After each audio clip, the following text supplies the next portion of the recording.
Gentlemen, the long-awaited debut of Austin Perkins at IPF Worlds has finally happened. Answered some questions. It's been a minute. Yeah. Answered some questions, as well as possibly brought up some new questions, and we'll get to those in a second. And of course, it was the return of the Goat Slayer.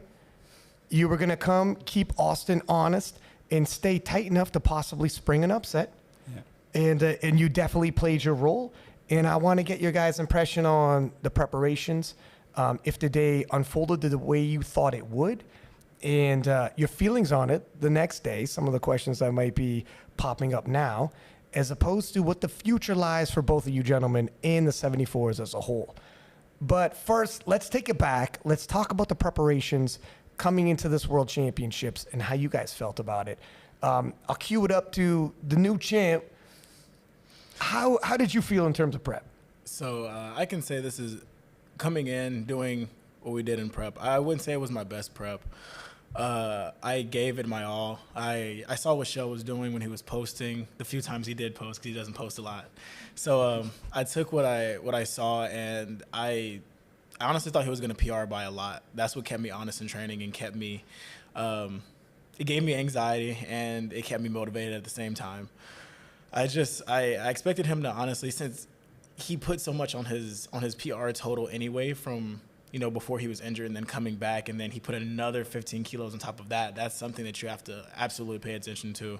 And of course I want to give him props for that, because putting over 30 kilos on your total, it's hard to do for anyone that's, in their prime anyway. I don't think I've hit a 30 kilo total in a while. A PR total, and that's just crazy to think that he's at his age doing that. So that motivates me and makes me feel like, oh well, I know whenever I get to that age, there's light at the end of the tunnel. We're not at the end of the tunnel at that point, so I appreciate him for that. But during prep, he just kept me highly motivated. I wasn't going to come in. I know people were expecting me to just be like, oh, you know what, I can just go in and I can just beat him on any day. I know I had to have a good day, and I can say he kept me completely honest. The thing with Kjell as well, that 340 he had previously pulled, he pulled it smooth, looked like on the day probably had more in the tank. And then if his rate of improvement continued into Worlds, who knows where his deadlift might have been on that day. So if you had shored up a little too much, you would have been in danger. And how much of that was a conversation on your end with Team USA and Matt Gary coming into the World Championships, and what you had to anticipate come the deadlifts? Because he could be the biggest deadlifter in the 74 kilo class. Yeah, I mean, as we can point, he has the deadlift world record, so right. he is the best deadlifter in the 74 kilo. There's no speculation about that. So I thought the biggest thing was to make sure we stacked subtotal, because I feel like we're kind of in reverse when it comes to it. He's more of that bench and deadlift guy. I'm more of that squat and, you could say, bench a little bit. So it was kind of make sure we got 3 attempts going into it. That was the main thing. As long as we get 3 attempts, we should be good. We never know. I had show between that 275 to 277 and a half range. So I was like, I have to go 3 for 3, or I need to take a very, very heavy second. So the plan went well. We hit that 3 for 3 on squat, which was really good.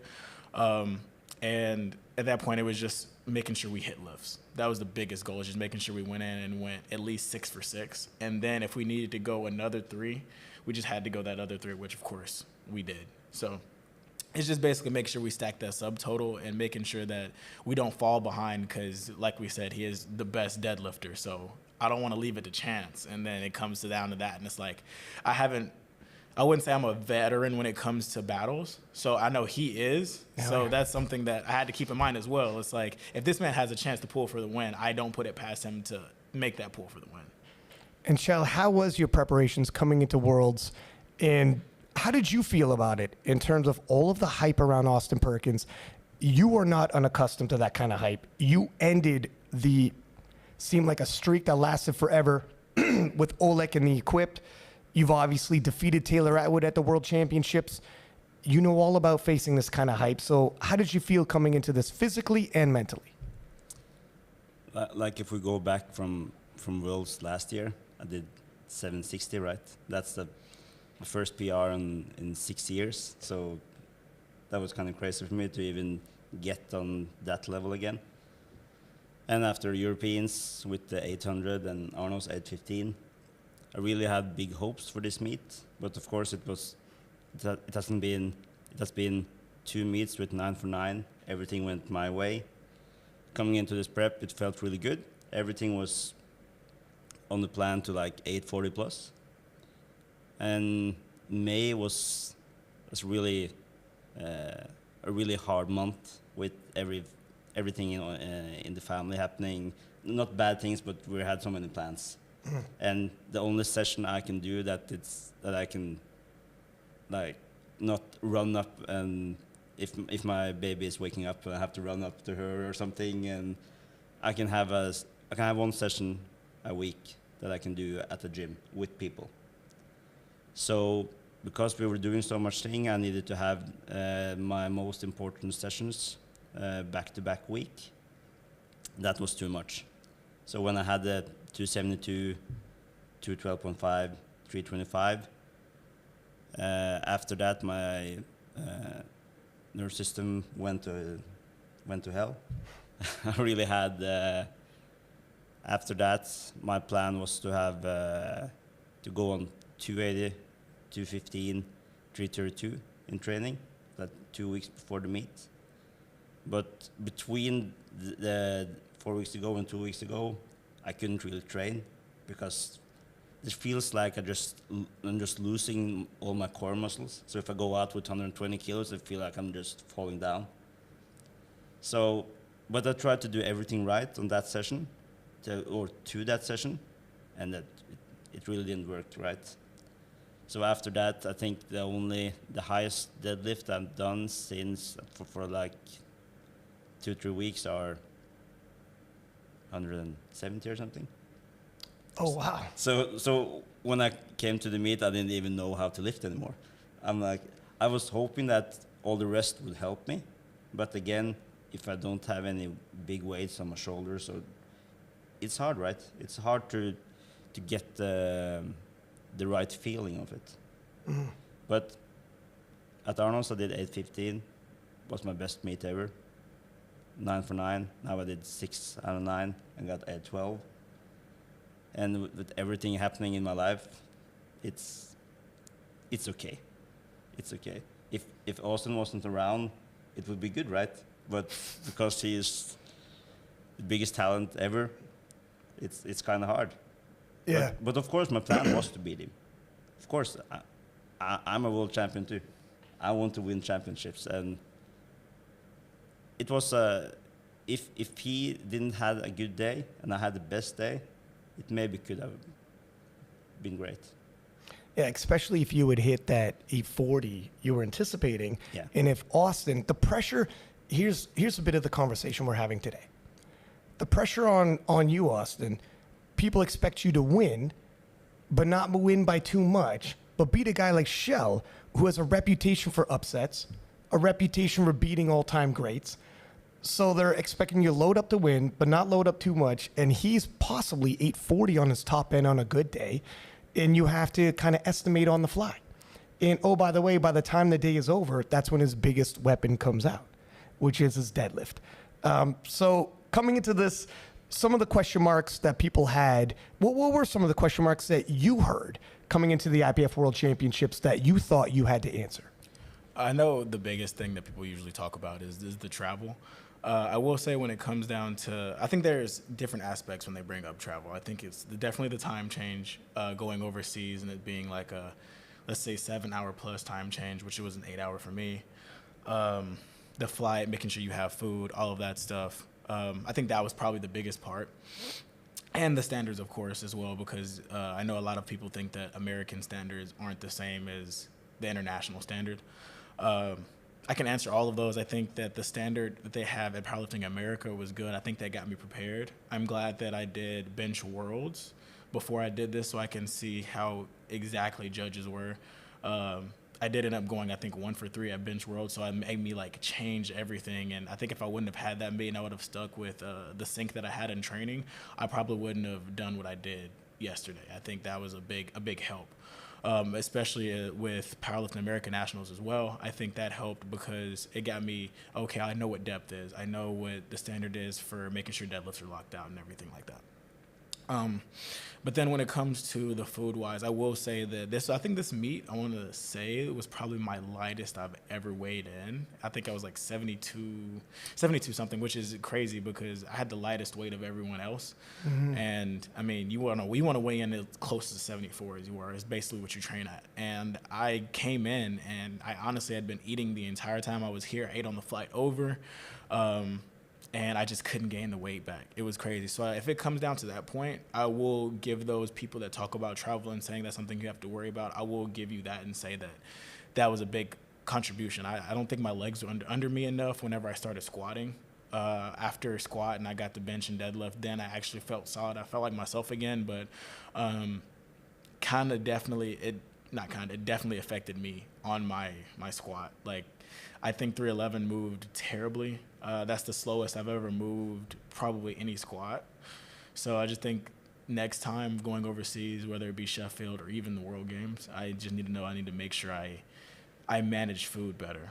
I brought food over from the States to make sure that I didn't get sick because things I've seen people do at Worlds is like, I guess Ray Williams would be an example. He got like food poisoning. The biggest example. Yeah, that's the scariest thing ever to me. And I have very bad stomach issues as well. So that would have been a bad issue for me. And I didn't want that to be a problem. So I just decided to bring my own food. And I had enough food as well. I don't know, maybe it was the nerves because, you have Kjell who, when he posted that 810 total, by the way, on his Instagram, that was like, I was like, this man just hit 810 and it looked easy. And it wasn't even his best deadlift. So if you add 15 kilos to what he hit right there on top of that, that's 825. That's a 10 kilo PR. On what the next plan was 830, right? To just post it and just like, look at this. See.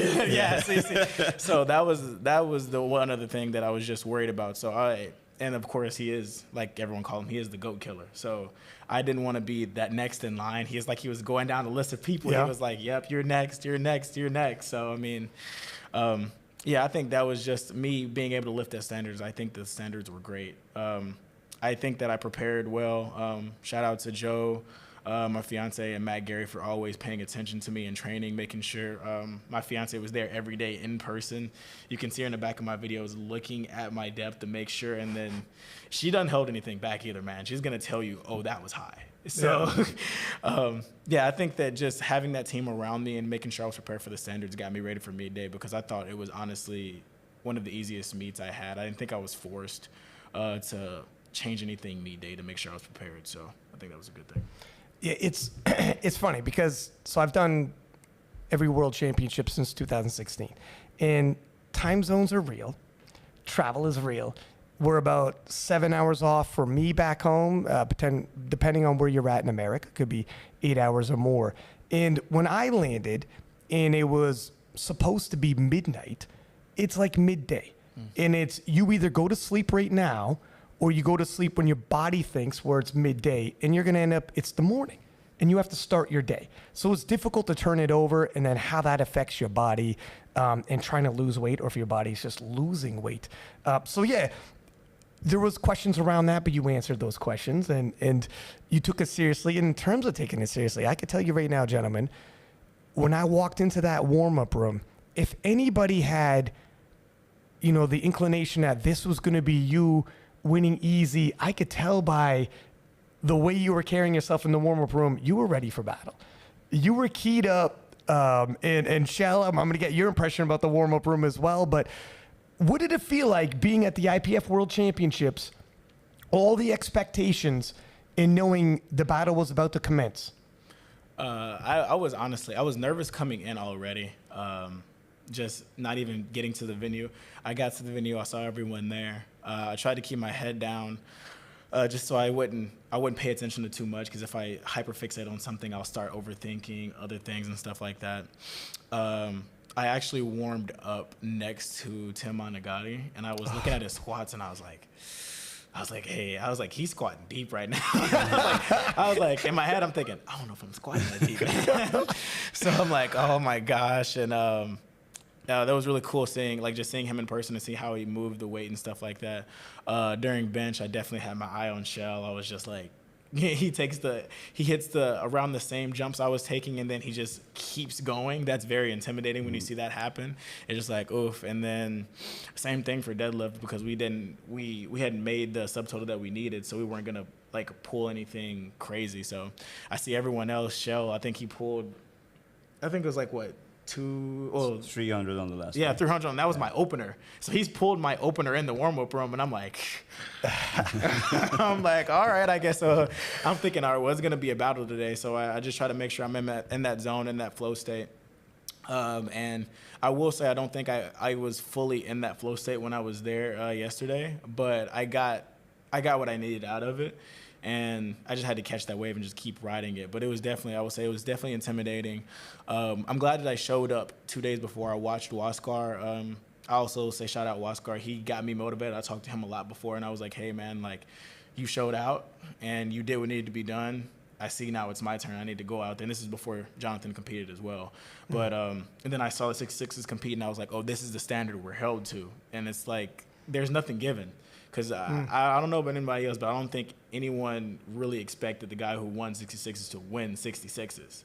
Well, yeah. Not everyone. I mean, like, it wasn't a majority. It was not a majority. Like, people 100% picked him, yeah. But, so I was just like, I mean, that could happen to anyone. Right. So that other things, I was just like, oh, well, I just have to get ready. And that kept me in that mind state of it's a fight or flight mode. So I was just like, I'm just going to go in here and I'm going to fight, because, like I say, I'll keep repeating it. He is the GOAT killer. So I was like, if I miss a lift, he has a chance to come and get me. So I was just like, let me just make sure I do what needs to be done, make sure everything's undeniable, and just go from there. Just remember one thing, Austin, because now you're the GOAT in the IPF. You were in before, so It's like, now that's why I didn't beat you. You had to became the GOAT first. I didn't meet the standards. in Norway. Now you're out. In Norway, you sacrifice a goat when you go into battle. Yeah, of course. Right. When you weighed in what you weighed in, was that on your mind? Like, wow, this is new. Was that playing into you being like, okay, these are new intangibles that you're now dealing with? Yeah, I was honestly, because the last time I weighed in that light, I did not have a good squat day at all. It was like, I think that was my second meet back from after my hernia surgery. And this is a USAPL meet. And it was also like a pro type meet. So I had to go off of dots, and we were just planning to hit a 300 squat. And that day I got it, but it was way more of a grind than my 311 from yesterday. So in my head, that's what I'm thinking. I was like, dang, the only other time I've weighed this light, I did not have a good squat day. And I think that probably had a little impact on me as well mentally. But I knew once that after I got done with squats, I just know I needed to do whatever I needed to do. And I've been underweight hitting those numbers before.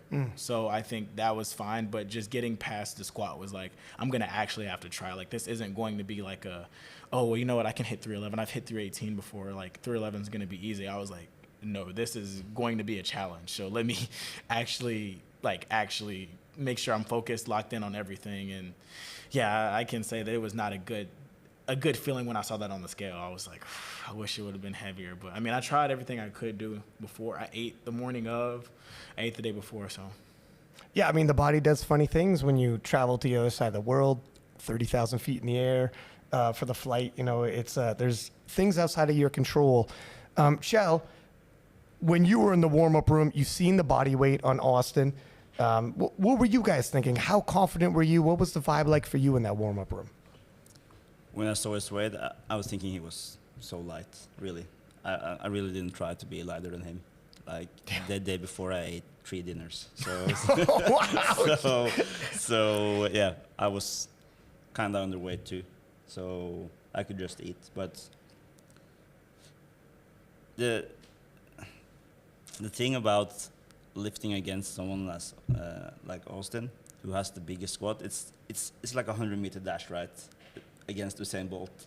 Okay. And he can start 40 meters in front of you. It really sucks, daunting. right? So I didn't really pay that much attention in the squats because I know that's not my lift, right? So I just have to just get squat through, and then just focus on the bench and deadlift. And in terms of, is it somewhat surprising for you to hear him say that he felt a little nervous and he felt I knew he was nervous. Oh, really? You could sense that? When I saw him walk into the weigh-ins, I saw a whole in this like, I'm so nervous. I just saw it because you have all the pressure, right? Mm-hmm. I was there. I'm all that. I'm the underdog. I had nothing really. So just by watching you and look at you, that gave me energy, because I saw that after your first squat, the scream you had, I think that was just a relief. It was relief. It was relief. I was worried about the. I would make sure I had to hit squat depth and everything. I think I sunk that, and I was just like, okay, I'm here now. Like, I'm in the meet. That's all I needed. It's always like that. Essentially, like any meet, if there's competition, it's just like going in and hitting that first squat. I'm just like weight lifted off my shoulders. Like, okay, I'm capable today. I can do this. That's what it is. How interesting is it that you could recognize these things? I mean, you're a veteran. You've been in so many of these situations. But like the difference from Austin, right, who's kind of young, against Oleg, who has one, his face is always like this. Are you nervous? He's Polish. Yeah, he's Polish. Right? That's not American style. No, there's right? nothing, right? So, yeah. But of course, there's, he feels it, right? Because everyone is expecting him to win, right? And 1% maybe thought that I could win. So, yeah, he had all the pressure. And of course, you feel that. But that's the best thing about powerlifting for me is the pressure, right? Because I have pressure from myself because I wanted to lift big numbers. So, but I just love the feeling. When you're really feeling it, that if I had a better day, I would try the 349 for the deadlift. I think it was what I needed to win. That's exactly what Matt Gary was afraid of. Yeah. Is you loading up and people. I'm not sure after the last deadlift, but on the second, I'm not sure. But yeah, we would try it if the body was better. And that's Matt Gary this morning when we had breakfast together was saying, 2020 hindsight, people asking questions, but had you loaded up and it was, the best days, it would have been a weapon that you could have used. Yeah. And I just felt it really early starting to warm up in deadlift that when I'm not in my greatest shape, my grip is also so not that good. So I felt it already on the 300. I'm like, ooh, okay, this could be a hard day. Right. Yeah, so I did see you in the warm-up room, and you looked extremely focused, first off. You look like an MMA fighter that's going to make the walk down to the cage.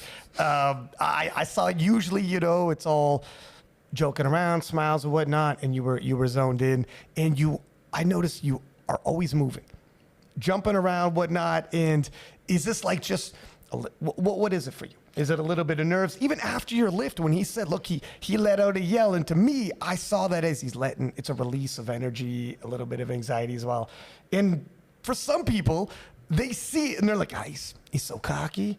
And for you, it's like, look, I got energy and I'm expending it. Yeah, it's so I've been actually doing that for a while, like in warm-ups. I just like to get the body flowing. I always say that I started off being an athlete first before I was a power lifter. So of course, like I like the dynamic warm-ups type things, and like my dad is a track coach. I ran track whenever I was in high school, so I kind of like incorporate those warm-ups and like A skips, B skips, stuff like that, jumping around, making sure I'm doing the stretches, because I just feel like it gets the whole body activated instead of just being like, oh, well, let me just sit down here and stretch. And like I'll stretch throughout the day. Like I was stretching probably like a day out into the meet, and then when I get there, I just want to make sure that I'm very coherent to the body and making sure I'm feeling everything, and I know like I can just feel my whole body. So that's why I like to do that.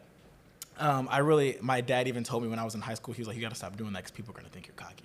They think you're doing it just to be cocky. And I'm like, I swear you're just I'm not. American. Yeah, I'm just American. I'm just American. Like I love that one of the podcasts you had. He was like, yeah, a Norwegian definitely wouldn't do that. It's like that's just an American. I wouldn't stretch either. To stretch is not, No. it's not European. We didn't do that in the 70s. No, so it's just something that I like to do. It gets me, it gets my body flowing, gets the blood flowing and everything. And then as well with the yells and stuff like that, it is just me expending that energy and making sure it's out. After that first squat, it's always just like okay, well, I've gotten to the meat. When it's during bench and deadlift, I will say it's like a celebration a little bit especially when it comes down like to my last lift maybe. But yeah, I just feel like I am just a little animated. I'm not trying to be cocky. I'm not trying to show off. I'm just trying to. That's just who I am. Right. And my fiance can vouch for me. I'm just like that. I'm literally just like that. I'm like that all the time. I don't just do it on the platforms. I don't want people to think that he just does it just for show. I'm like that when I train. You're just cocky. Cocky all the time. That's okay. That's okay. Over here with the sound bites, by the way. Yeah, that's just who I am as a person. But you can be cocky. With your numbers, you can be cocky. I'm raised a different way. I like to think I'm raised a different way. My grandmother raised me a better way. Try to be very humble with everything I try to. But yeah, man, I'm not. I don't do it on purpose. I'm not trying to just force myself onto everyone, you know. But when we're lifting and everything, I really don't think you were cocky. Thank you you. were really respectful, and yeah, it felt like you looked at me as a competitor, not just like everyone on Instagram is like, you don't even have to lift. Why are everyone here? We should just be at home. I think people don't realize that we still have to compete. You like, still have to do the lifts, right? I still have to do the lifts. It's not like I can just go in and just be like, it's fine. Judge is still there. I still have to lift to a standard. I still have to go against the opponent. Yeah. There is no like. It's hard to lift on the day. Yeah, it's hard. It's not like nothing's given. You have to work for it. Yeah. Well, coming from someone who's sprung the upsets you have, you apply some pressure and anything can happen on the day of. And for yourself, Austin, looking at the squat event, there's a lot of discussion on squat depth, and obviously you were light. How did the 311 feel to you? Do you think you had more in the tank? Do you think, no, I'm glad it stayed there? We were talking a little bit before we came up here. You were thinking you were perhaps overcritical of yourself on it, thinking, was that even deep enough? And I'm telling you, it looked deep enough to me. But how did you feel about it? Yeah, so right after we got done with squats, I was talking to my coaches, Mike, and I was just like, to be honest, I guess maybe the IPF judging isn't as strict as I thought it was, because I could have sworn my last squat was going to at least get one red. I was like, at least one red, because it just didn't feel as deep, especially as the other two, and it didn't feel as deep as I was squatting and training. And then he was like, no, dude, I mean, like it was actually depth. And then Joe as well showed me, and he was like, yeah, dude, it was fine. But when it comes to how it felt, definitely was heavier than I wanted it to be, and then it felt. I just knew it was gonna feel heavy anyway, just because my last warm up, even my coaches were like, oh, 275 moved great. They were like, it moved perfect. In my head though, I was like, that was probably one of the slowest I've ever moved, 275. Because I had like a little, like the smallest sticking point, but you can't tell unless it's probably Joe or it's me. So at that point, I'm just like, all right, we're just going to take what's on the day. After I hit my second attempt, though, I was like, they might go like 313 and a half, 315. I'll get it, but it'll be probably the slowest squat ever, because I think 315 and a half was like top end for the day. But yeah, it just wasn't there that day. But I think that I would give it probably a solid RP 8.5. I wouldn't say it was a 9, because I'll let this know. I'm going to post it later, but I didn't post my last week of training like I usually do. People didn't see that. And I had doubles in the training. I took 312 and a half for a double. I hit it for the first rep, RPE 9. I tried the second, fail it. Oh, wow. You okay. suck.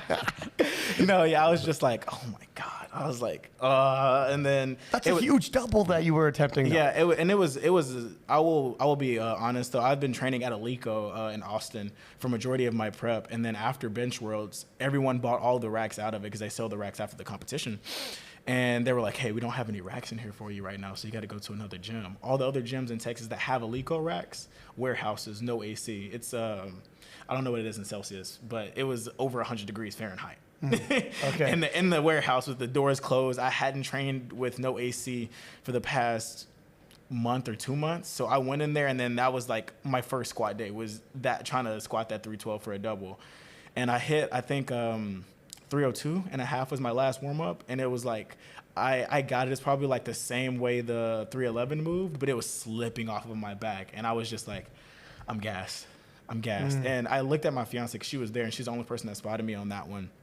And she even told me after, she was like, I didn't think you were going to go up after that one, honestly. She was like, that moved. She's like, that moved really slow for you, because usually you have that pop out of the hole, and you just didn't have that pop. It was like you just went down and you came back up, but it wasn't like your normal squat. And I was like, yeah, but I need to try it. I had to try it at least. So I squatted 312 for the first rep, and then she thought I was going to rack it. And then I was like, no, I'm going to take it. And I get halfway up and then just drop. I was like, So she had to spot you solo with that weight. And you failed.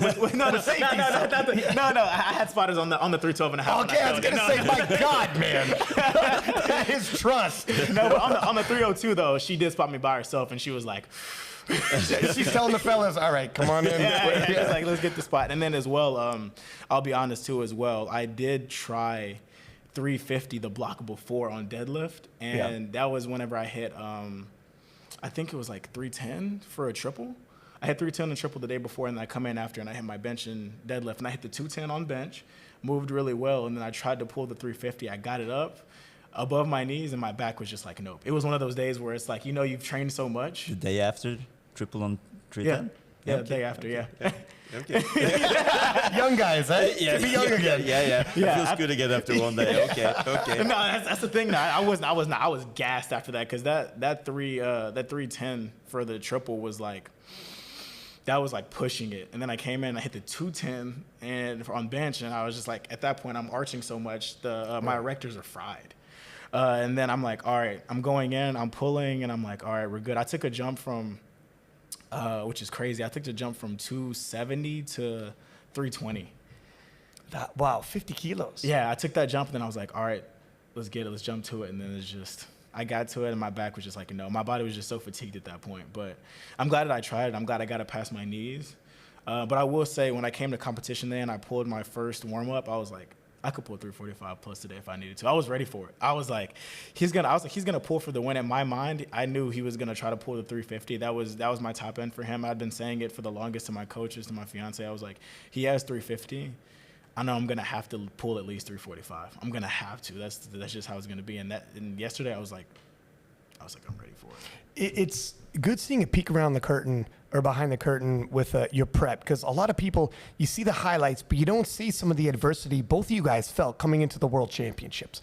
And when you show up and all the pressure that's on you, and you have some bad days, you have some missed lifts, and people think with how confident you are, like, he's coming in here 100% and whatever. They don't know the backstories.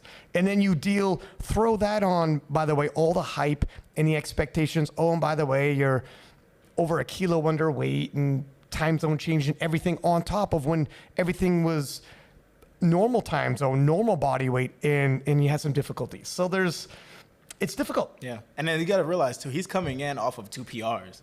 Yeah, like you have to keep that in back mind. To back. Yes, back big to back. PRs. What's stopping him from PRing again? There's literally nothing stopping him from PRing again. He's not doing the huge travel. He's not doing the huge cut either. He's consistent with his lifts, so it's like why? I always thought, why not him get stronger? I'm not betting on him missing. Right. I'm betting on him hitting at least 5 kilo PRs on every lift. Yeah. Like I never doubt my competition. I'm always gonna give them the benefit of the doubt and say they're gonna do amazing, rather than being like, oh, you know what, they're gonna come in here and they're gonna miss, and I'm just gonna win and just walk into it. I'm not that mentally sound on everything. Because this meet was a non-typical meet from me, right? Mm-hmm. Because I've done 75 meets or something in my life. Holy smokes, let that sink in, by the way. If you see all the numbers, when I was focusing on the equipped or when I was focusing on the classic, I really don't get that much red light or non-attempts. So this for me was kind of a weird situation to be in, to not making my lifts. I want to talk about the squats, but let's maybe back up a stitch for you, because you are a 17-year veteran. Yeah. World champion in equipped, world champion in classic. You are who you are. You're a legend in the game yourself. And your emergence in the last year, from being in the B group last Worlds to clashing with Austin, who, and we'll talk about the discussion on pound for pound king. Tell us about, where you were previously when you were in equipped and crossing over, and how you were in the B group, and your reemergence in the Classic, and just the progress you made from last year's Worlds leading into this Worlds. Like coming to Worlds last year, I really didn't know what to expect. I was second behind Taylor on the nominations. I did great at Nationals some months before, and it was 6 weeks after Europeans equipped, and I weighed 81 or something, so I had a big cut to that meet. But I did a PR, and I just to become a row lifter again, and just looked how big it was, the Malta thing, and the hotel was so nice, and everything was so good, and all the hype around it.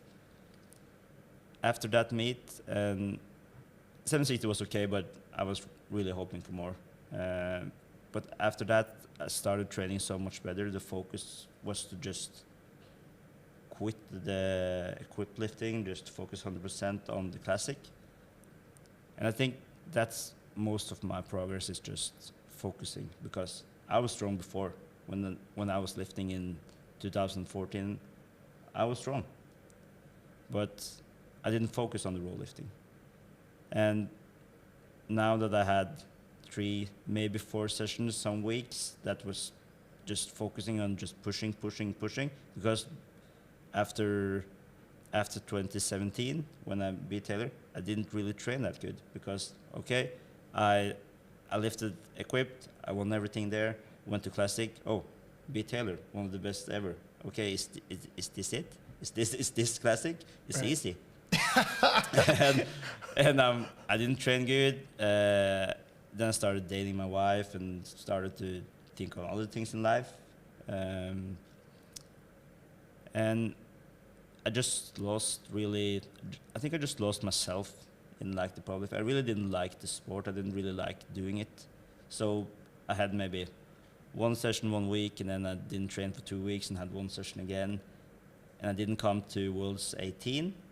Taylor was pretty angry about that, but I didn't really have nothing to come for. And in 2019, I came anyway, just to get it done, just to feel the pain. And I lifted real shit.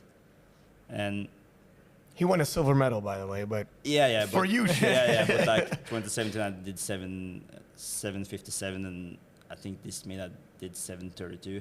It really doesn't. If I would rather have 850 and get a silver than to win and have 810. Right. Because in 20 years, I will look back, I have 5 world medals, and the only thing I think about is how much kilos did I lift. That's the most important for me. So losing now against losing to Taylor that time, completely different. I'm not ruined. I'm not sad. I'm happy about my performance, because there's so much more in life for me now. It's like on Wednesday we bought a car, and my baby shit itself. We didn't have any new diapers, so we had to buy it fast. It's grown man problems. That's like my day, right?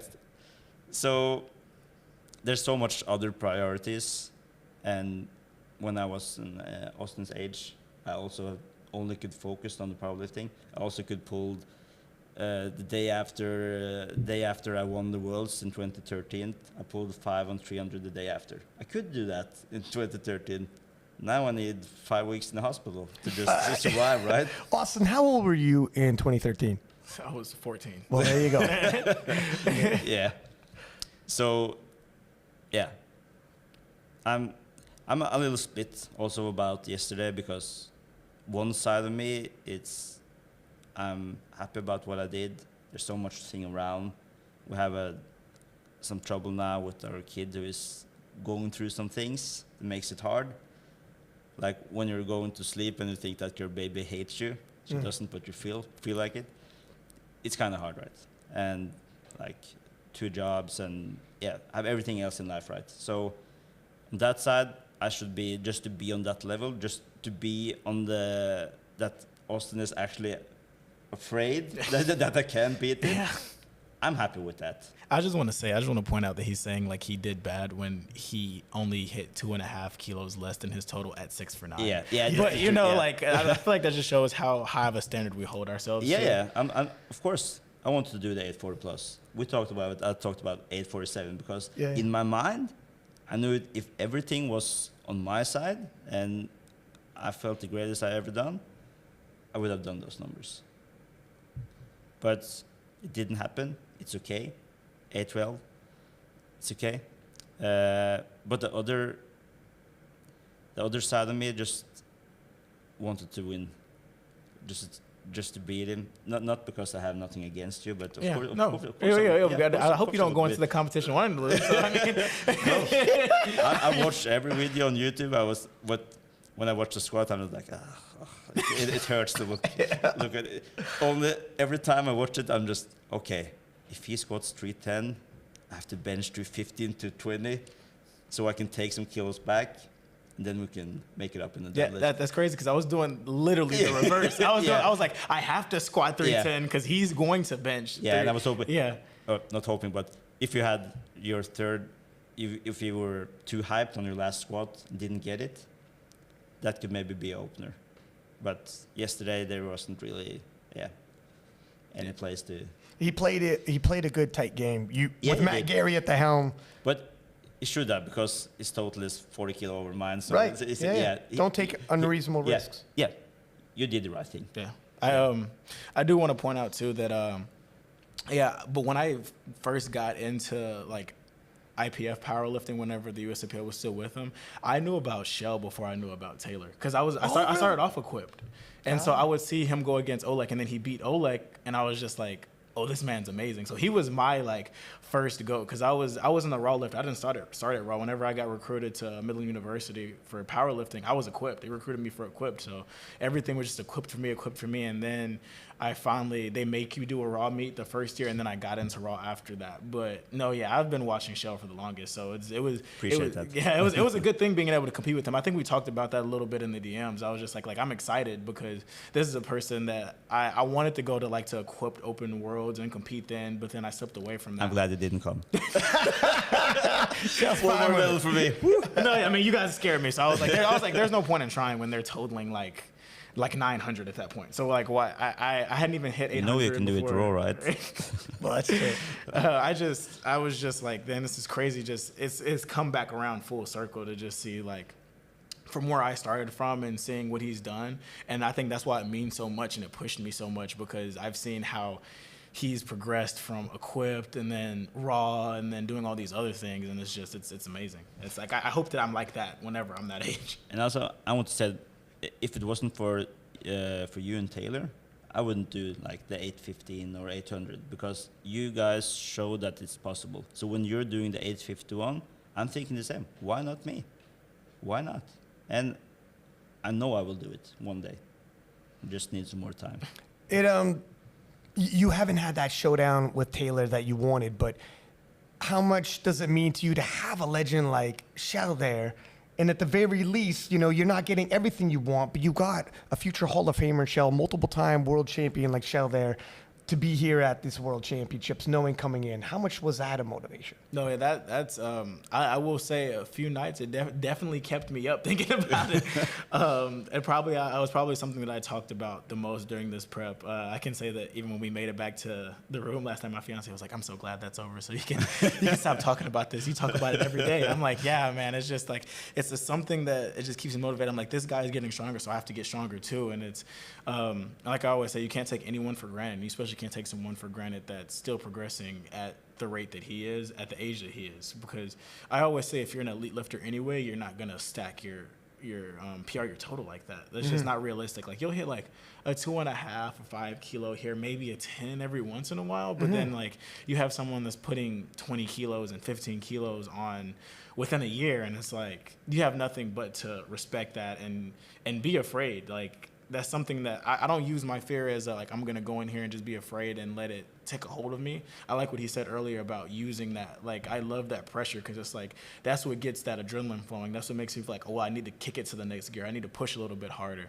And like maybe if he wasn't here at all, I would have just said, you know what, I'm just gonna just go through prep and just do whatever, you know, like, Right. oh, like I've already totaled what I totaled, so like, what's the point of me pushing anymore? But seeing him and seeing what he's doing in training, what he's doing from meet to meet, and you know, getting a wild card spot to Sheffield, it's like I have to keep going. If I don't keep going, he's going to catch me. So that's something that I appreciate. I just want to talk about a little bit with you, Kjell, about how I remember you coming on the podcast and telling me at one point in time it was you're not coming back to Classic due to you had pain in the hips and just how bad it was. And this is something that Taylor himself said. He looks to you as an inspiration because your comeback, and some people, every time you say comeback, people come in the comments, what do you mean comeback? You never left. My friends, I did left. you Yeah, I did leave, I did and leave. it wasn't just because, well, I'll pursue other things. You were in pain. It got bad behind the scenes. You said, I don't think I can ever come back. And at your age, with everything in life, to Perk's point, some people in their prime fight and claw for 5 kilos over 6 months. And I remember you in Group B in Malta and you telling me this won't be the case next year. Yeah. There's going to be a change. And I hear stuff like that from time to time. Then Europeans comes, 800. Then here we are, 815.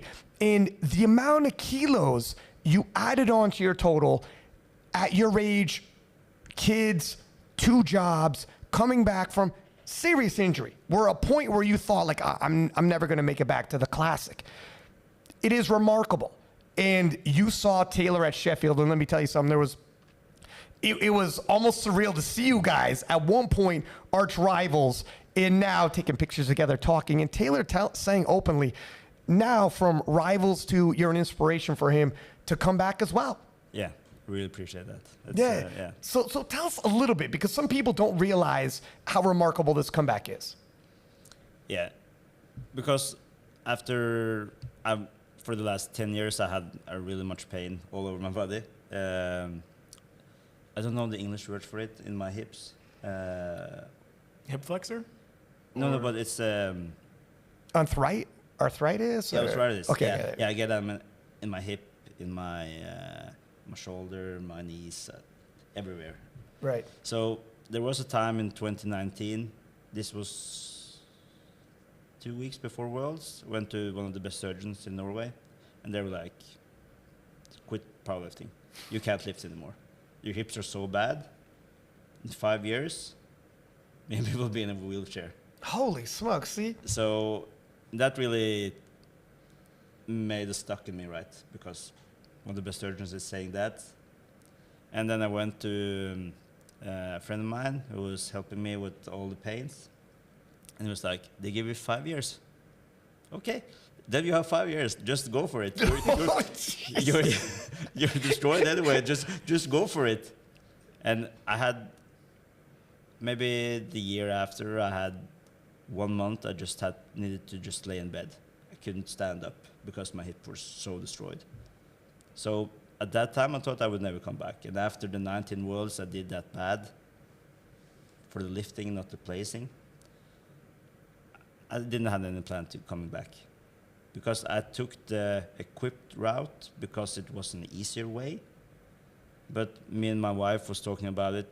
You want 10 gold medals in equipped, or you want maybe to just do the big hype now and the big challenges instead.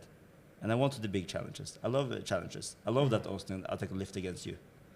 If I won with 812 yesterday, of course it would be fun, but it wouldn't be the same. If I can beat you one time in the future, that would be wild.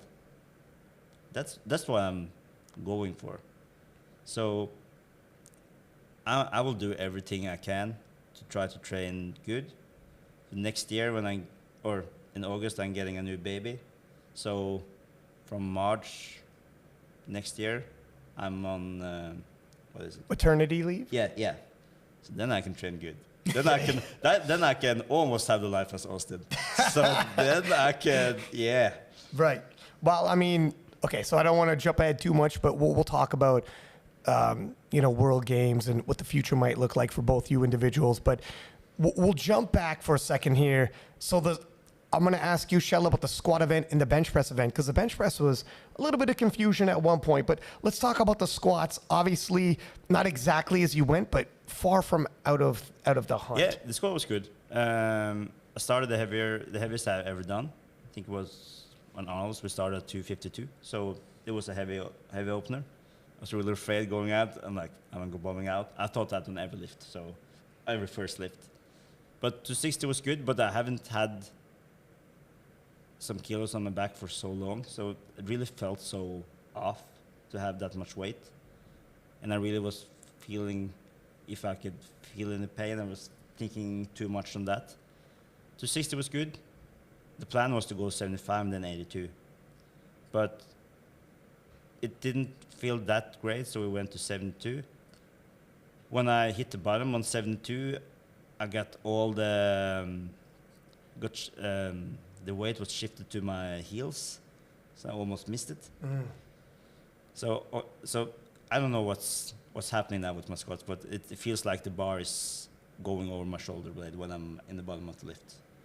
So okay, we just that was a technical miss, but still got it. Let's try 77, but the same thing happened. So yeah, I just have to figure that out. And then the bench came. Quick question, before we get into how the bench transpired. You had really big openers. Yeah. Was this a plan? Was it a plan to apply pressure to Austin? I think, if I remember correctly, just off of openers alone, it was 790.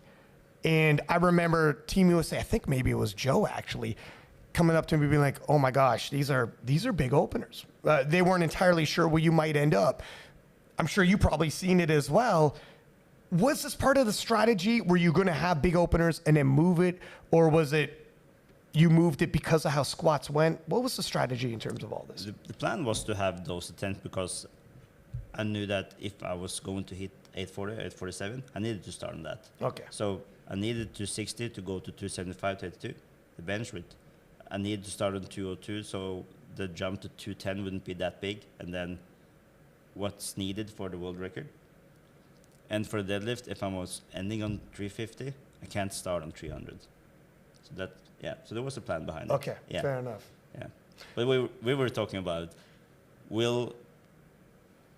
to start this high, will this make Perk more angry or more like, okay, it's on, let's squat 340, we didn't really know if it will help or not. I was thinking, but I actually don't pay attention to numbers or openers like ever. Like that's something that I just don't worry about. But one of the coaches came over and had the sheet, and I was like, let me see. I was like, what is it hitting? And then I saw that his openers and my openers, his openers were a higher total than mine, and I was like, all right, it's that day. I was like, it's here. I was like, it's coming. Just what I thought. So it worked. Yeah, it worked. Yeah. Well, I mean, I can tell you, it was a conversation on the American side. Yeah, but that is a good thing. That's a good thing. It made it a little excited. Yeah, well, Matt Gary said over breakfast this morning, he wasn't sure if it was legitimate or if it was a ploy to apply pressure so Team USA reaches and potentially overreaches in anticipation of, or, and maybe it's all the above. Look, leave it up there, and we'll play it how it unfolds. But. Yeah. So let's talk about the bench press. Obviously, that second attempt, you ended up to 15. I needed that, right? Mm-hmm. So, that's an awful 4 minutes. You hit it.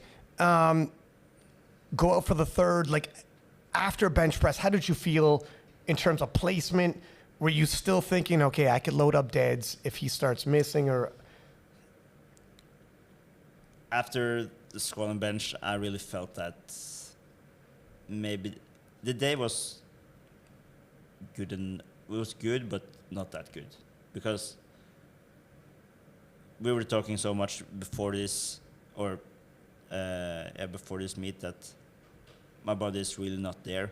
So I was probably like 780 yesterday, and I just overperformed because it's because I'm always overperforming when I have to. So 812 was good, but I just felt that my deadlift, it wasn't really there at all. Because when I was pulling 340 at Arnold's, it felt so much better than 300 here. So How were you feeling, Perk, going into the deadlifts? At points, I don't know if you were paying attention, at certain points, at least initially, Team Norway was putting in the attempt selections that if you missed, Kjell had an opportunity to take the lead. Now, by the end, you had regained yourself, reasserted yourself on the second attempt and third attempt. But after the openers, Kjell and Team Norway were still positioning themselves. If you missed, and things started, the weight starts coming out of your hands, and things like that do happen in sports, they could seize the moment. Were you paying attention to any of this during it, or were you just kind of like, look at Matt Gary and Team USA, take the wheel? And how were you feeling pressure-wise? So I honestly let them take the wheel on everything. I mean, let them call the numbers. I told Matt earlier that day at breakfast, I was just like, hey, man, I'm not going to talk to you at all, honestly. I was like, you put on whatever you want to put on. I was like, it doesn't look good. We take the lower attempt. If it does look good, we take what we thought we were going to hit. So when it came to squat, I honestly thought he was going to go 315, but he didn't. And I was just like, all right, 311. All right, let's just do it. We know we can hit it. Just make sure it's undeniable. Good, boom, hit it. When it came to bench, kind of made me a little upset we didn't go 202.5 because I want a little 2.5 kilo PR. Like, that would have been nice. And my bench has never felt as good as it did on that day. I honestly felt like I was capable between that 205 to 210 on that day. I think it's because we changed the taper. Usually I taper my my bench like the last week, but we actually trained into the comp. So whenever I hit my last SBD day, like right before we flew over, I took 200, and I had never taken 200 the week of the meet. And it didn't move great. It moved like a 9 because it was supposed to be a 9. And I was just like, oh, well, I definitely have at least 200 on the day. So I wish I would have went 202.5, but we had to play it safe because we didn't know what Kjell was going to take. 'Cause he benched after me, and then he'd pull after me. So I'm assuming Matt was just like, hey, let's just be more safe than sorry. We know 100% you can make 200. We know 100%. Maybe 90% you can get 202.5, but let's not chance it. We had like, I don't know if he was worried about it, but we did have the hips come up, the butt issue at Bench Worlds, and that's why I missed my 202 there. So maybe that was a thing, or maybe he was just like, I just don't want to chance it at all. So I wish that would have felt good. When it came to deadlift, though, I was warming up, and I'd start with 175, 3 reps. Yeah. So I pull the slack on that, and it comes up like I always try to make it float a little bit to make sure I have like that pressure going through the ground and through the whole body. And it like came up to my knees on the first slack pull, and I was like, it's gonna be good. I was like, it's gonna be a good. I'm glad I didn't see that. Like I was like, oh, it kind of like threw me out of position. And I was like, okay, we're good. Then I take it twice. I take it for like 3 reps the first time. Then I take it for a single the second time. And I'm like, all right, that felt good. I take 4 reps. I'm like, that's good. It was weird because I usually go from 4 reps to 5 reps, but Matt Gary was like, let's go 4 reps in the yellow first. And I hit that, and I was like, that felt good. Then I hit the 5 reps in the warm-up room. Calf muscles start cramping. Oh. And I was like, didn't say anything to anyone. I was like, I'm gonna just take it. I was like, it doesn't matter. It's not like it wasn't cramping while I was pulling. When I finished the lift and it was at lockout, then it would start cramping. So I was like, there's really no like main issue. If I can just make sure I hold it at the top long enough, I'll be good. So I don't say anything to anyone. I don't know if Kjell saw me, but in the back, I was like stretching my calf muscles before like each deadlift attempt. I was just like, I was just trying to survive. I couldn't even see at that survival mode. Yeah. I was just like, all right, let me just do this. Let me just do this and make sure the calf muscles are stretched out a little bit. I'm like drinking water in between each attempt. I was like, I'm still bloated. I hadn't peed the whole time because I was like, they're going to drug test me. So I was like, I'm not trying to be here all night. So I'm like, all right, I'm just drinking water. I'm like, I'm fine. I get out there. I hit my opener. Calf muscle starts cramping. I'm like, And do you think this is part of being underweight and all these other variables we talked about? Yeah, 100%. It was just being underweight. I just think I hadn't gotten back up to weight. Because whenever I got home that night too, I don't think I was. I still wasn't over 74. I was still like 73.8 at that point. So I gotten back up in weight, but I wasn't just at the weight I usually am when I'm training, which I'm usually like 76 to 77. At Sheffield, they have McDonald's. Oh, that's good. That's all I need to hear. That as long as I have McDonald's fries, I'm okay. I can eat that every day. But yeah, so I was like, all right, that felt good. And then I saw they went. I think initially we were supposed to go 320 on the second, but we didn't. We went 317.5, and I was like, that's easy. I was like, let's just hit that. And I hit that, and my calf muscles cramp again, but it's not as bad, but they still cramp. And I was like, all right, it felt light. My calf muscles are cramping though, but I was like, we should be good. And then in my head too, I'm still not knowing if we're going to pull our third deadlift. Because whenever we had the meeting with me, Joe, and Matt, like 2 weeks before the meet, we were like, if it's good enough, we just won't take the third. Like, we'll just be fine, and we won't take it if he's not chasing. And so I get back to the back, and I'm just like, I'm standing up, I'm just waiting. And then I see Matt, like, I have my headphones in still. So I see Matt, and he grabs the baby powder, and I'm like, are we taking our third? And he was like, yeah, we're taking the third. And I was like, oh shit. I was like, he's chasing. I was like, he must have put it on. So because I haven't looked at the scoreboard or anything, because I try not to pay attention to that. So I was like, he's pulling for it. And then I guess I kind of glance and I see it, and I'm like, oh, it's like 327 or something like that on there. And I was like, all right, that's pretty good. Only a 10 kilo jump. I have 10 kilos even with the calf cramps. I'll be good. But then I'm going up, and I see Matt hand a card in, and I'm like, oh, he's moving it up. I was like, I got to pull more than that. So I'm like, do I look at the scoreboard to see what I'm about to pull? Or do I just say, forget about it and just like focus on just the bar? Because I try to like avoid the plates, and I just try to look at the bar. And then I'm like, you know what? No, I'm just going to look at the number with the name on it they have in the back. And I look up, and I'm like, oh, he bumped it down. And I was like, we're fine then. And then I hit it, and then I still didn't know what my total was at that point. I'm thinking like, because I hadn't paid attention, I hadn't added up any numbers in my head or anything. So I'm like, oh, I wonder what it was. And then I look at the totals. I'm like, 836. I was like, all right. I was like, I mean, we won, I guess, but I was just like, dang, I didn't know we were gonna push it that much. But I was like, hey, I mean, I guess a win is good enough rather than not winning. I mean, because I still thought he could have tried to pull whatever he needed to win. So After if he didn't pull the third, I think we needed 349. And we talked about it before the meet that 350, 352, we would go for it. Yeah. But the deadlift wasn't really there for the day, so there was no use to just go out there and look at the bar. Strategically speaking, do you think it was a good idea for the Americans to have taken that last attempt to close the door? Because if they didn't, you could have loaded up. And on a good day, let's say you're 100, because they didn't know you weren't 100%. Let's say you were 100% and they don't know. They think you might be. How do you feel about their strategy? Like, no, they played it right. Because if I was 100%, he would have been in danger if he didn't take the third. I think they did everything right, because I think it's for Austin as well. He gets so much pressure from everywhere. Like, oh, when you lift an IPF, you can't lift 700 even, because they're so different. But just to show them that you did the same now, or almost the same as the nationals. Mm-hmm. It wasn't that easy this time, but still was you won kind of easy. But you needed your 9 attempts because you were afraid of me coming up. Yeah. And if I was 100%, of course I would have tried. If I was really there on the day, and my coach said you need 355 to win, of course. Yeah. I know that if everything goes my way, I can pull close to that.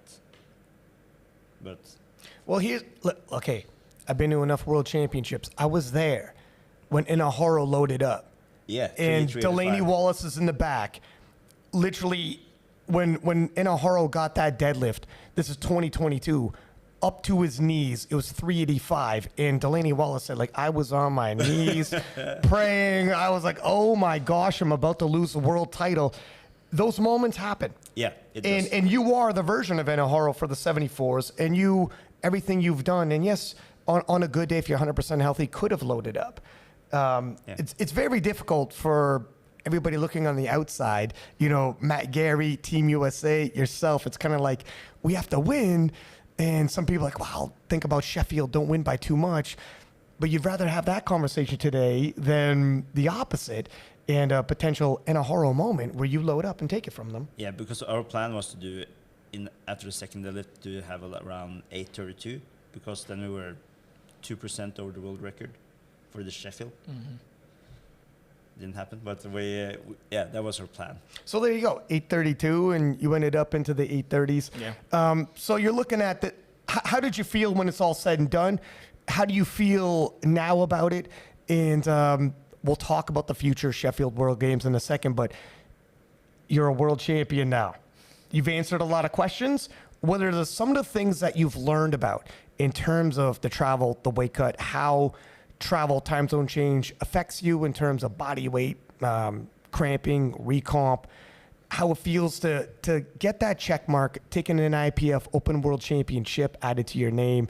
You faced off against an adversary like Kjell, who's a future Hall of Famer, etc. What are your thoughts on it all?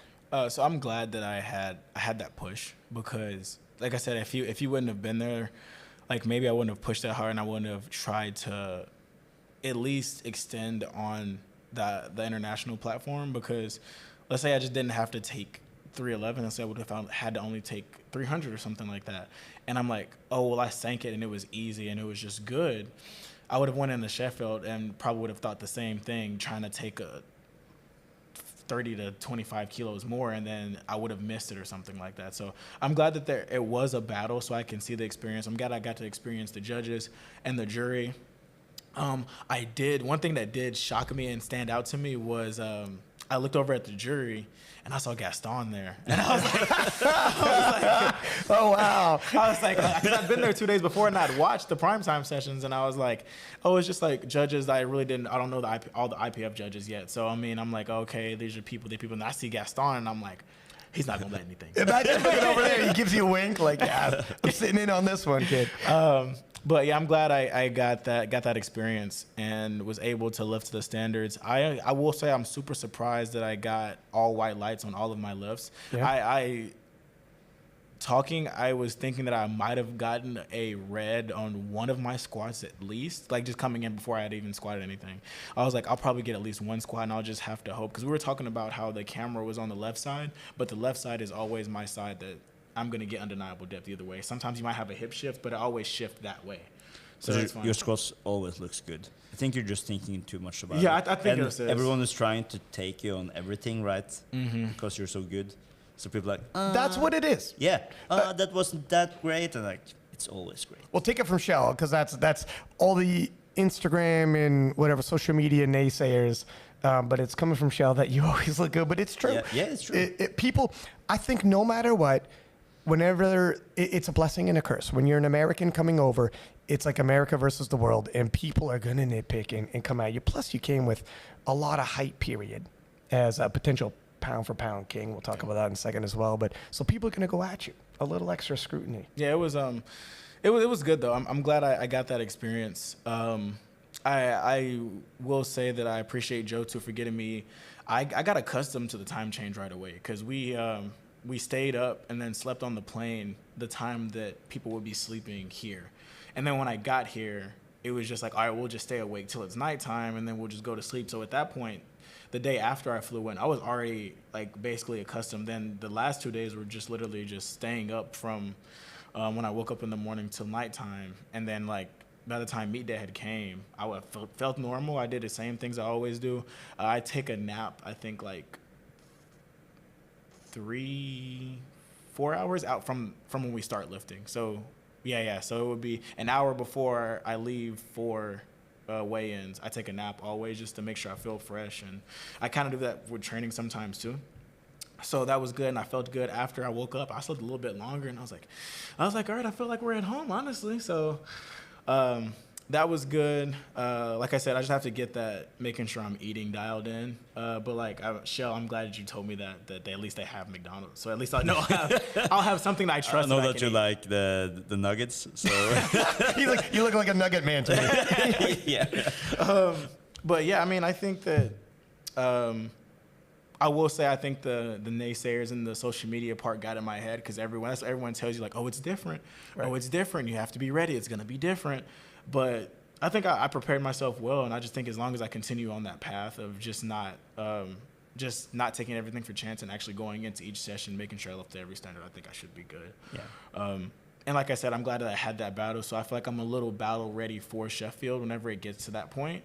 I get it's totally different, not weight classes, but I'm just going to treat it the exact same way, because, I mean, I don't look at the board and I really don't know, like, everyone else's world records total and stuff like that, so it really doesn't matter. I'm just going to go in and make sure I just hit what I need to hit. But great experience. It feels I'm trying to accept the being the world champion part. That's like something that I have that like even when I win nationals or something or I hit a big total, I really don't. It doesn't set in until like a week or two later. I don't know if that's just me. No, yeah. Yeah. Yeah. I think it's just you have to accept it. It happens, and then it's like later on, it's like it happened. But they're so different for you because you have been one of the greatest now you have been the greatest for the last 2 years now. Almost 2 years. Let's say Almost a 2 year and a half, years. Yeah. And, don't start that controversy. But like every time you do it, people are like, I was not IPF. It sucks. Yeah. Yeah. So now we've done it. You have nothing more to prove, or you have for Sheffield and everything else. But for the Worlds, you did exactly what you were supposed to do. Right. I want to ask you as well, Austin. Coming into this, a huge narrative, and I was a part of it, was the American sweep. Boo. It's, Matt Gary's on the podcast often. He's not a fan of that kind of talk. It puts undue stress and pressure on all of the people, on the American team, on the roster, on the men's side. How did you feel about it? Did you feel some extra pressure in the fact that by the time you came into the competition and it was time for you, the sweep talk was over? Were you glad it was over? And it's like, okay, well, because here's the thing that people don't realize. It's one thing if you have a big spread with everyone else in your weight class and there's talk of a sweep and you could be like, yeah, we're going to sweep it. Okay, good. But when you talk like that, you're not just talking for yourself anymore. You're talking for every other person on your team. And this is where Matt Gary, as the head coach, and has to worry about everybody else on the team. He will say, listen, talk for yourself. But when you talk sweep, there are guys like Jonathan Garcia, and it's flip a coin whether or not he can pull it off. Petrie, flip a coin. You have Kjell. And that's where a guy like Matt Gary's like, I'm not going to entertain the sweep talk. Individuals can say what they want, but it's a lot. And then, so your comment on the sweep, how you felt about it, and how you felt about it by the time you started competing, if you were a little bit relieved, all right, we don't have to worry about this part at least. I'll take a word out of Shell's book and I'll say it's very American for them to say that. That was so like. I think it took so much pressure. The Americans made so much more pressure on themselves. Yeah, I think that like I already had a target on my back and just put another target on my back. I was just like, so if Jonathan made it yesterday, it would be even more pressure for you, right? Yeah, exactly. And you want to be the guy who stops the sweep. Of course. Exactly. So it's like, it did get a little bit of relief. I really wasn't worried about the sweep part because like we said, we have so many other battles. So it's like, I think I told you this. I don't think it was like 100% anyway. I thought it was kind of like maybe like a 70 to 80%. What kind of percentage would you have gained? Probably the same. Yeah. Okay. But when we were looking at the 66 on the last deadlift, I was shaking. we were eating in the restaurant out here, and I was like, when the Kazakhstan was going out, I'm like, just don't like go crazy now. And when I look at his face when he get out, I'm like, he's crazy. He's going out and just do something stupid. Just relax and just pull it. And it did, and it was a great thing for Europe because there's a lot of things about Americans all the time. Yeah. But Europe is great too, right? We maybe don't have the biggest stars, and we're not Americans, so we're not just standing there. And well, I mean, you got massive stars, Penna, Leah, Here's the thing. You see the conversation we're having right now where you found yourself cheering against the American. This is what happens when there's sweep talk. It becomes America versus the world, and the rest of the world is cheering against the Americans, and the lifters themselves are going to rise another level. And this is, again, also what Matt Gary was saying. Is like, you're just adding gas to this fire. Yeah, I think... I think it was a bold statement. I love the faith that Jesus had in us, so I'll say that. Like, I love to see that. You love to see someone that supports you to the max. But yeah, man, I thought it was like, I think 70, 80% is still a good percentage. Like, if I'm taking a bet on something, I think that's a pretty good, like, all right, I could say, yeah, if that's the spread on it, I'd be like, okay, let's try it. Why not? But it was going to be hard either way. I want to say I don't fault, like, Jonathan for being the one that did. He had a 3-way tie, man, and he gave his all. Right. So, yeah, man, it sucks because, we could have swept, but, maybe next year, maybe if we wanted to. I don't know, man, but I just think it was a lot. It was a lot of pressure to put on everyone, for sure. I even thought, I was like, if Jonathan does get, I was like, like Kjell said, I think it's me next. I was like, what if it's me? You Right. know? Like, you don't want it to be you.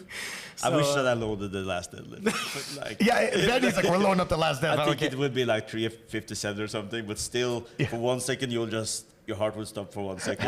Just for me trying, right? Right. No, yeah. So it's. I mean, it is what it is. I mean, he gave his all. He tied. I really do hope that all three of them get the Sheffield invite. Oh, I hope so. how do you not? Okay, let's have this conversation real quick, then we'll double back to you at Sheffield in your future. But for myself, that was the greatest battle I have seen at IPF Worlds. This is a three-way tie. The entire podium, 707.5. Only body weight separated them. How do you not run it back with all three of these individuals? How can you leave even one of them out of this conversation? This begs to be continued. Yeah. This begs for a sequel. If this is a movie, take my money. I'm coming back for the sequel. Because the story is clearly not over. Yeah. Nobody asserted dominance. And every one of those lifters, all three of them, are in that room still asking that question, who is stronger? We know who won. Kasim San won. He is the rightful world champion. But this is a sport to determine who is stronger. On that day, we didn't get to find out who is stronger. Kasim San won, but let's sort this out, no? I think the battle will be better next time too if they had all three, because imagine them all going for individual records too. You know, like think about, instead of Jonathan playing a little bit safer, I don't know if he'll have Matt Gary in the back, but imagine there's no Matt Gary in the back, and they're like, well, and the 275 is his record, right? Yeah, he'll go all in. Yeah, so why not go 275 and a half, and then that boosts. That's a little bit more on your total from Worlds at that point. And Kazakhstan says he has the deadlift world record now, right? Does he, or is it close at least? Yeah. Was that the deadlift world record? Wait a second, because three- Clifton 310. Full went for the deadlift world record at 308. Trying to think Okay. who has. Okay, yeah. But yeah. So So I mean, he's close enough though, because he was the pool before him. he's got a massive Yeah, pull. so I'm saying like, Yeah. just you have to incorporate all of that stuff in. So I mean, I think that's gonna be a good. I would love to see it again. And then throw in Penna, who's got world record for heart. Yeah. And he'll always load. Yeah. It was a phenomenal showing, and I want to echo your sentiments about. The fact the sweep stopped at Jonathan. Jonathan has got heart the size of all of America, and he did a phenomenal showing and let nobody down in probably the greatest session that I've ever seen. Anyways, 707.5, and did the same as everybody else on that podium. So, and we're only on at the 74s. Who knows what's going to happen? It might not only be Jonathan who doesn't take home the gold. There's a lot of lifting left to go, but at least I liked the narrative of the sweep. It was a storyline. It was entertaining. So let's have it. Yeah. But anyways, I fault nobody for this, and it was a fun conversation while it lasted. But let's talk about now, looking ahead to the future. Sheffield, how confident are you? You had to extend a little bit on that record. So what are your thoughts on it? You were saying you're not entirely and the Worlds isn't over, so who knows where all the other world records are, but how confident are you? I'm confident in myself. I can't worry about everyone else at this point. All I can do is just train to try and hit the biggest total that I can hit. So, the goal is just to push. There's no more holding back. Me and Joe talked about taking off the wrist weights and the ankle weights and just, actually Like Rock Lee? pushing. Yeah, like Rock Lee. Hey, like Rock Lee. Actually like pushing. So, I can't wait to finally be able to just go out and do what needs to be done. I can't wait for the training. I don't want to apologize to my fiance in advance for what she's going to go through going in the Sheffield prep, because that's going to be terrible. I'm not mean to her or anything. I want to point that out to everyone. I'm just very talkative. I'm just very talkative on everything, and I'll stress out, and I'll probably stress her out a lot. So just want to say I'm sorry in advance, but I'm gonna make sure that I bring the best Austin Perkins to that table. There's no holding back. There is no like, we're just going to take what we need. We're going to milk everything out, and I'm excited to finally push that again. I haven't done that since the first time I hit 800 and I passed out. So right. I want to actually try that again. I want to see like all of my lifts be grinders, and I get them, of course. It'll be good to see. I just want to see where I'm at and make sure I leave that legacy, because that's all it's about at this point, is just making sure I have that legacy. I wouldn't have done powerlifting at all or kept doing it if I didn't think I could be the best that had ever done it. And I know a lot of people say that. I've heard Bob say that on podcasts a lot, but I think that if I push myself to that next level and just keep going, I can reach heights that no one has touched, and people will be like, how did he touch this? And I hope it motivates other 74s. Like, I never wish that anyone else does worse. Never. But all means, I just want to see what I'm 100% capable of, and I can't wait to finally. It's been years. I don't think me and Joe have had a meet together where we went all out. So I think it'll be a good thing to do, and I'm excited to do it on the Sheffield stage. My family already bought their tickets ahead of time, even if they didn't know if I was going to get it. Like, we planned on just selling the tickets anyway if I didn't make it. But I'll be excited to have, like, majority of my family there. That'll be nice. I can't wait to see the crowd after. I probably won't notice it in the moment because I don't look out in the crowd at all. I know the noise. All the noise doesn't. I don't even hear anything whenever I'm lifting anyway. So it's just gonna be an exciting experience. I'm excited to see what happens, man. I'm gonna be looking forward to that and seeing. That's what gives me the most anxiety. You know, not the meet itself, just the outcome of the meet. I'm going to fire you off a couple rapid fire questions. If you could give me a couple rapid fire answers, Okay. and then we could expand on it afterwards. But right now, who is the current pound for pound king? Oh, well, me. I mean, statistically, me. I mean, on paper, I mean, it's me. So I'm gonna have to say me. Right now, You are. right now, whose era are we in? I think we're in my era right now until someone takes that IPF point spot, because we're in the IPF now. I think it's me, and I don't say that lightly just to be like, oh, it's me. I mean, until on paper someone beats me, I think it's just been me. And I think someone posted, I know we don't care about dots right now, but I think I'm the only lifter in the IPF who's hit 600 dots three times. So I mean, And when will this era end? probably whenever I either get hurt or I just put it down. But I think I'll just keep going. I think whenever I hit a total, I think that's what I'm capable of each time. I think that should be like the threshold. I feel like that's majority of top level lifters. It's like, oh, well, I've hit this already, so I know I can at least hit that again. Like, Show went 6 for 9 and only 2.5 kilos less on his total. So I feel like that's always your bottom, and you have that mental aspect like, oh, I know I can at least get close to it again. So I feel like as long as I keep hitting that until another lifter like me or Kjell or Taylor comes back, or Tim. I think Tim's going up after this, I'm pretty sure. He said he is. Yeah. He said he is. Yeah. But if anyone else comes up, I mean, like I always say, let them come, and it's just going to push all of us. So, I mean, that's just the goal, is just to keep going. Who is on your hit list? What showdowns do you want?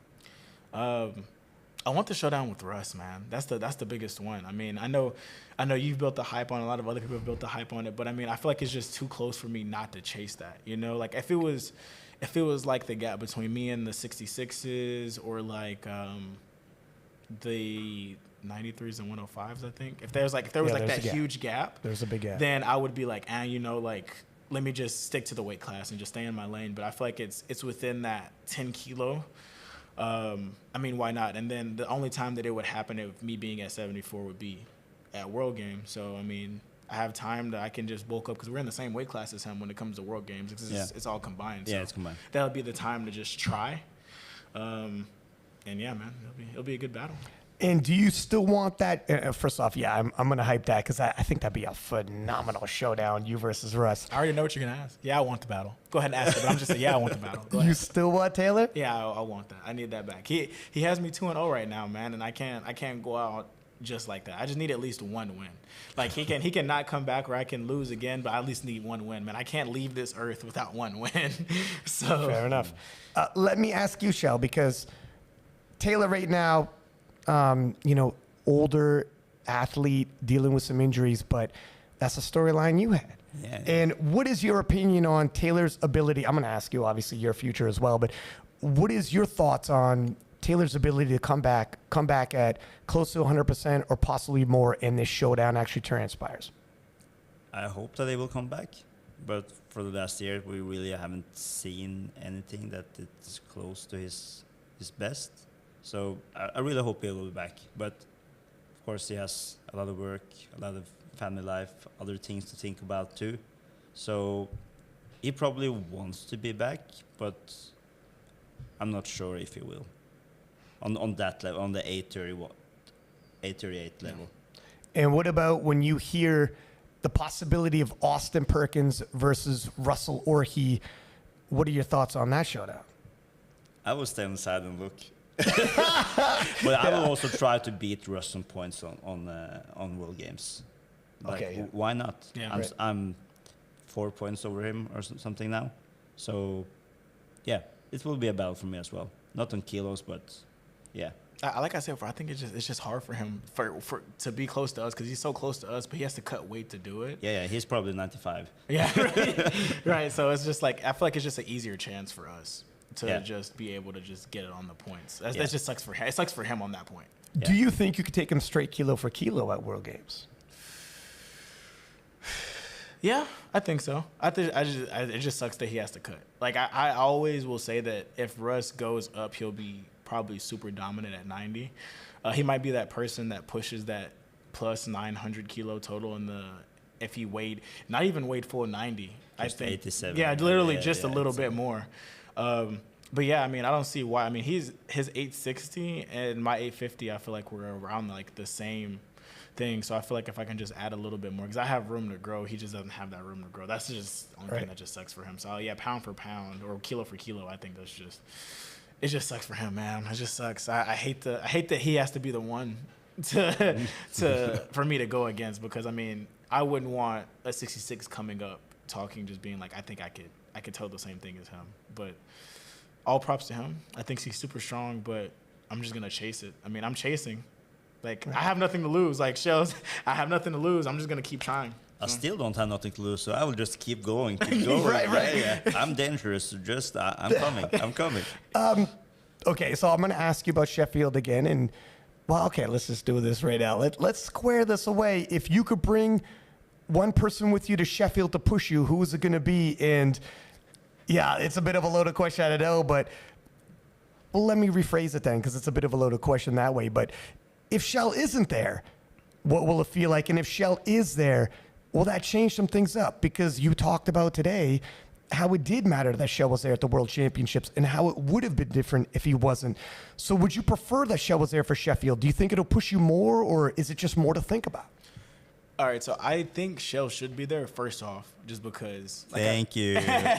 Like I always say, I've been a fan of him anyway. And I think it would make it just more interesting and a lot harder for other people as well, because Kjell is capable of hitting over what I hit at Worlds yesterday. So just imagine him going over the world record as well, and other people have to watch out for him. They can't just watch out for me. So I feel like the more people that are close to that world record total, the better the competition will be, the more like you have to actually be strategic, and it can't just be let me chase one person. You have to chase more than one person at this point. Because I mean, we talked about this in the DMs too. I was like, I think that he should get that invite as well, because I mean, we're both at that world record total. So I think we could go. I honestly think we could go 1 and 2. I think we could stack the podium. Yeah, it's a possibility. With That'd be 7 amazing. because I mean, I feel like that's how it was supposed to be last year with Carl and Tam, but Gustav had an amazing meet, and then freaking everyone just had an amazing meet that no one really counted to have just this amazing meet. I think everyone expected Carl and Tim to go like that 815 plus, and then that would have been like, oh, okay, like that's what put them at the top of the podium. But I think me, Kjell could go 1 and 2, and then everyone else would just have to worry about us and chase us, and maybe they'll end up missing or something like that. If Pete tells me go, yeah, it will be just like Rocket 2 when Adrian waking up after a coma. But it just didn't work out. It's just home stuff, you know. Bigger picture for you, you mentioned the 83s.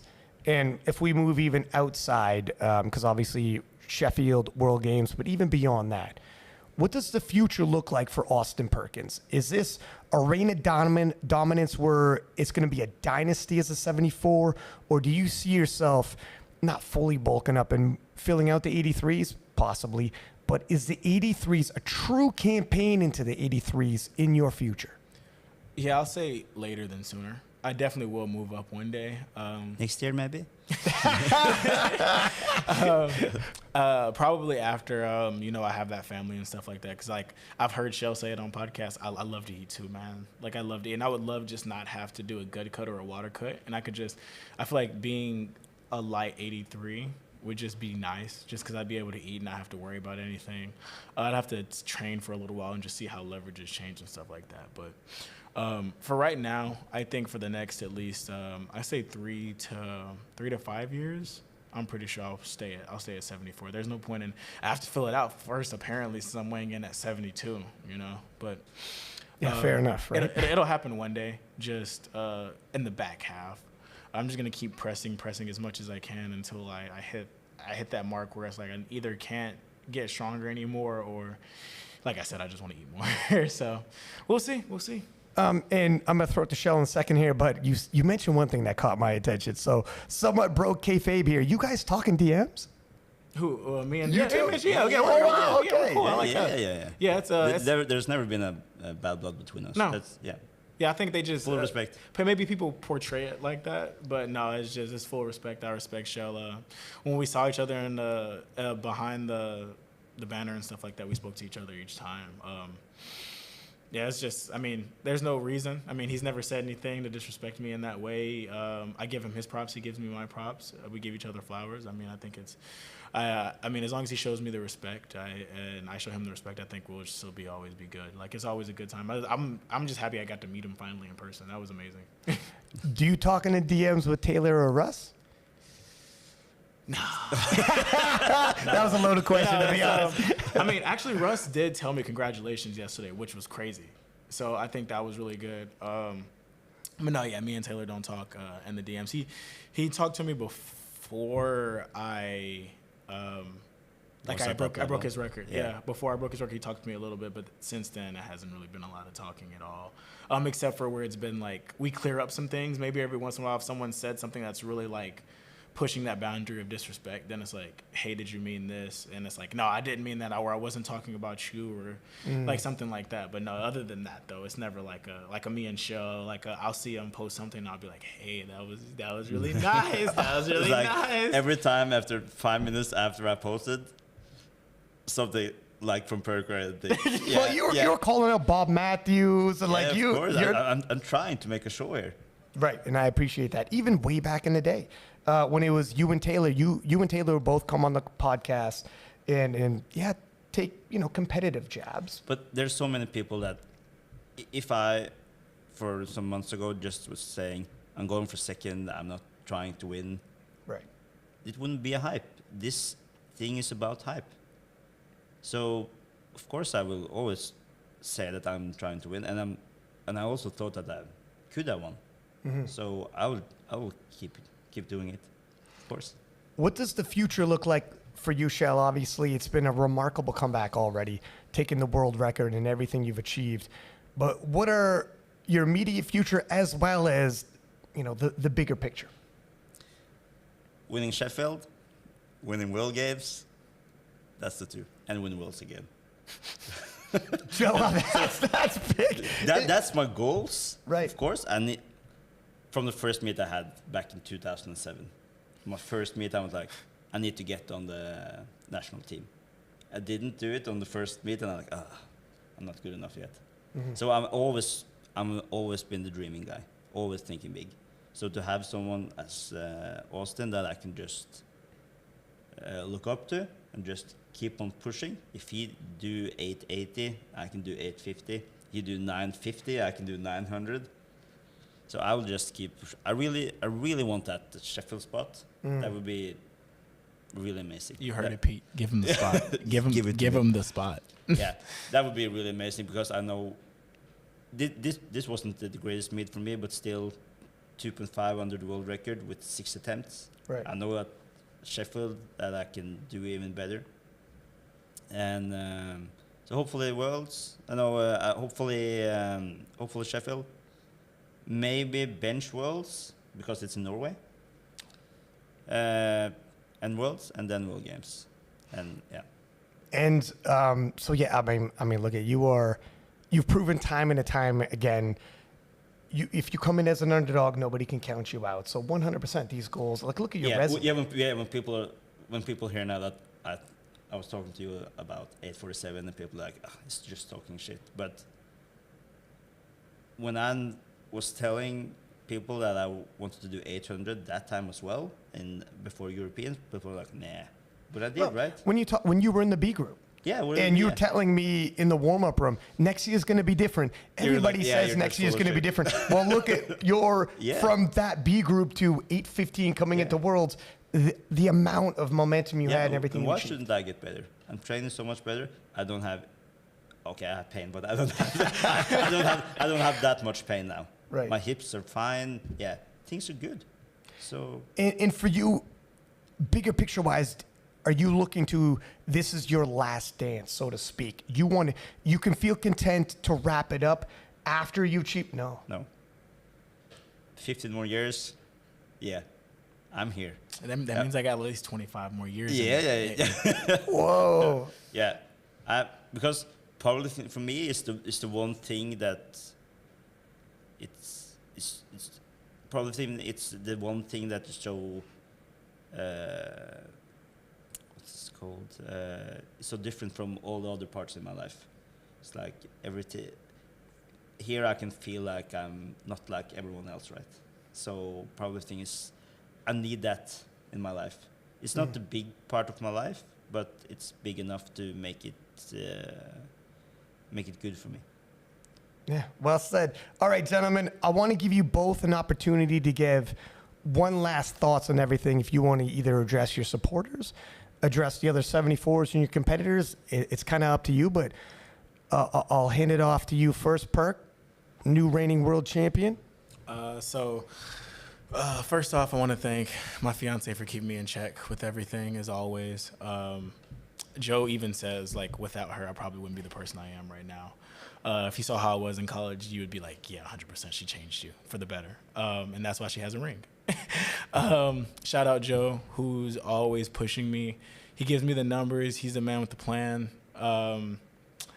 He gives me numbers, and sometimes he's just like, hey, man, you can take the lower end today. And he's like, I'm like, nah, man, I'm taking the top end. So he gives me numbers to chase, and I appreciate that. I also wouldn't be here without him. Shout out the Garys for being the best game day handlers ever. All the assistant coaches that helped as well.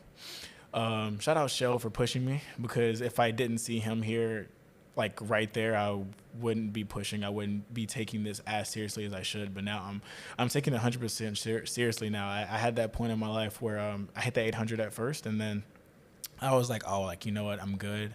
I can just do it. And then, I got injured, and Taylor humbled me real quick, and I never want that feeling again. So, yeah, man, thank all of my supporters, my family, everyone that told me congratulations. I'm sorry I can't answer everyone. That's too many people. But thank you right now. But, yeah, man, I can't wait for the next one. I'm so excited we have a break before World Games in Sheffield, because my body needs a rest too. Like I might look like I'm fine, but I have a little bit of aches and pains here and there. So thankful for everything, man. And thank you, Ryan, for hosting this and stuff like that, and White Lights Media. Yeah, thank you for coming on. And Kjell? Yeah, shout out to my wife, of course, who always is there for me, so I can do the things I love. And of course to my daughter, who's always there for me. And SPD, great sponsor. MPF, who is also helping me getting through the day. My coach, Marius, who is really the guy I need for the job. He's really